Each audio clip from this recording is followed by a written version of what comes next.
My name's Sebastian. My music goes by the name of Learn by Sight. I'm 24, live in Johannesburg, South Africa. Grew up in Durban, South Africa. I'm playing guitar for about 11 years now, and singing for about 6 of those years. And that's me. A Long Time Gone is an acoustic concept album by Learn by Sight. It opens with a really well-known sea shanty, and which is accompanied by all this soundscapey stuff, and you've got the sound of the sea and loads of voices, and that really sets the tone for the album, because then, as you've guessed, it is about a guy who goes to sea and he sets sail and things go wrong, things happen. And I don't want to say too much about it because obviously it's a story, it's a concept album, it's telling the story of this guy, and I don't want to give it away. You need to experience it yourself because it's just ace. But what I will say is that while each track works so well on its own, it does what a concept album should do. It's got so much dynamic, it's got so many movements without wanting to sound too pretentious. It's got everything that a regular film or novel or whatever would have. It's got intense, crazy, oh my god parts, and it's got oh my god, so soul-destroying parts, and it's also got really nice moments, and it's just a really beautiful tale. So a big thank you to Sebastian Howarth, or Learn by Sight, for doing this interview. So I asked him to tell us a little bit about the inspiration behind the album, and this is the interview that ensued. As kids, me and a friend of mine would write stories, fold pieces of paper and bind them with like ribbon or whatever, and then draw a cover and write stories in these little booklets, and try our very best to finish on the last page.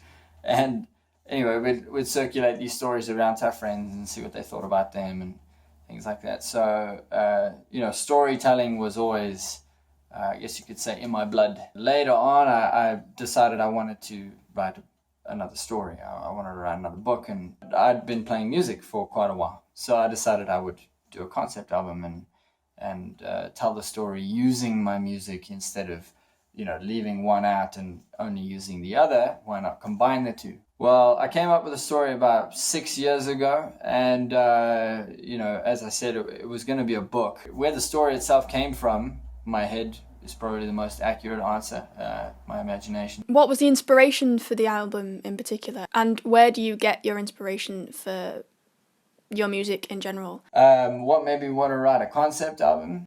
Pink Floyd is masters at the storytelling prog rock concept album. And I've listened to The Wall many times. And every time you listen to it, you get something new out of it, and I wanted to create something like that. And that's, a lot of the inspiration for how I wrote the story came from that. I noticed in the booklet that comes with the album that there was some thanks to some particular musicians that some of us may recognise. Well, when I first started playing guitar, I used to listen to a lot of Jack Johnson. That's actually how I learned how to play guitar. I didn't take lessons or anything like that. I would listen to a Jack Johnson song and figure out how to play it, and then I'd practice that for a few weeks, and then take the next song and the next song and the next song, and that's how I learned how to play guitar.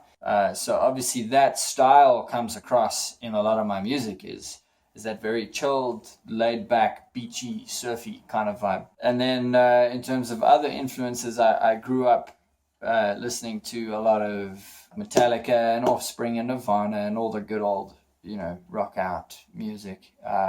And then in my teen years, like Alkaline Trio and some more punky type stuff. But also laid-back stuff like Jack Johnson, obviously, and later Ben Howard and a few others. Older stuff as well, back when music was revolutionary and really had a big influence to the way society looked at things, like Bob Dylan or Neil Young, or a lot of that influences my music as well. In terms of influence on this particular album, Andy Hull has a couple or three actually concept albums. The way he sings and the emotion that he is able to portray in his songs is incredible, and I really admire that about his music. His ability to make you feel what the character in his story was feeling was really incredible, and I tried to get some part of that in my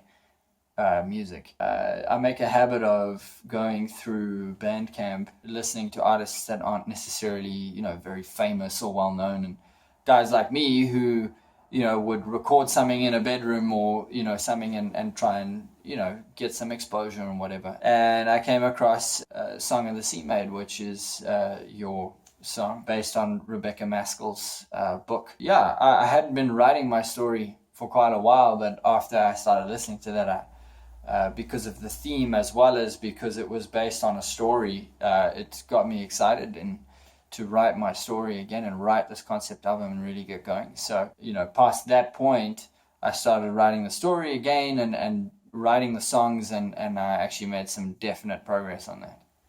So thank you. So we know about the writing process now.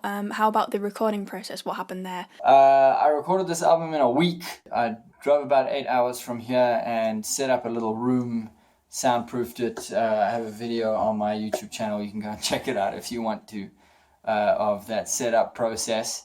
But it involved a staple gun and some wood and a whole lot of blankets, basically. And I soundproofed a room to the best of my abilities. Got cracking on it, basically.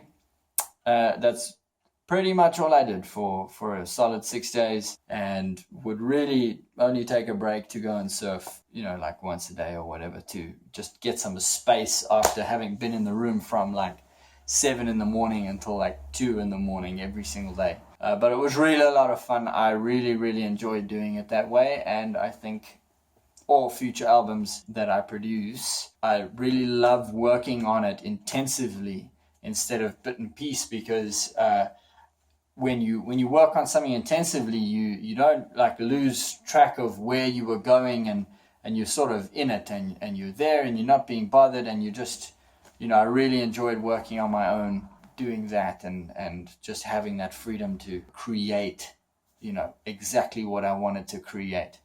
Probably the only issue that came up while I was recording is that in the room that I was recording in, the neighbors in the property next door had a fairly sizable fish pond, and as is common to Durban, it rains often. So it would rain, and then for about 3 hours there'd be this like deafening roar of frogs from this pond next door, which would pierce straight through my flimsy soundproofing. Even though that soundproofing would like keep out cars and trucks and whatever, those frogs like obliterated my soundproofing. At that point in time, I would basically be forced to do mixing or record things that didn't require acoustics, like, electric guitar or the keyboard parts or whatever. So that was really the only problem that I had.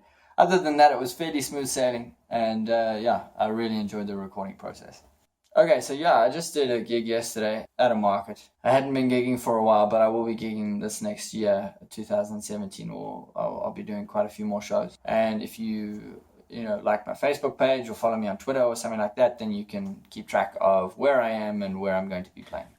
And finally, might there be another project in the works? Well, this story actually, this album is only the first part of the story. There are another 2 albums coming, which will expand on the story, and it will take you further on this journey with this guy. And I won't tell you very much more than that, because that would just ruin it for you. But there are 2 more albums coming out on this story. So you can look out for those. That's kind of me. If you're interested, my album is available on Bandcamp, learnbysite.bandcamp.com. It's a story about a sailor, and he gets shipwrecked on an island, and I hope you'll enjoy it. And I think the story is interesting, and I think that if you're interested in that kind of story, or that kind of an album, I guess you would enjoy this. And look out for the next 2 albums, and I think that's it. I've got nothing more to say. Big thanks to Sebastian Howarth for doing this interview with us. This has been a bit of an experiment. This is the first time we've done an interview like this, so hopefully it can be the start of something. I just want to say a big thanks to Learn by Sight, Sebastian, for trusting me not to make him look like an idiot on the internet. So thanks for that, and I hope that this can happen again. I hope that we can get more artists involved, and it'd be nice if we could start SunStock up again on YouTube. That would be really cool. So thank you for getting this far in the video. Please do check out... Oh, my lights are flashing. Oh, that's not right. Oh, it's a disco. I think I might turn it off. That's a mistake that you're going to have to scratch out. I'm going to answer that question again.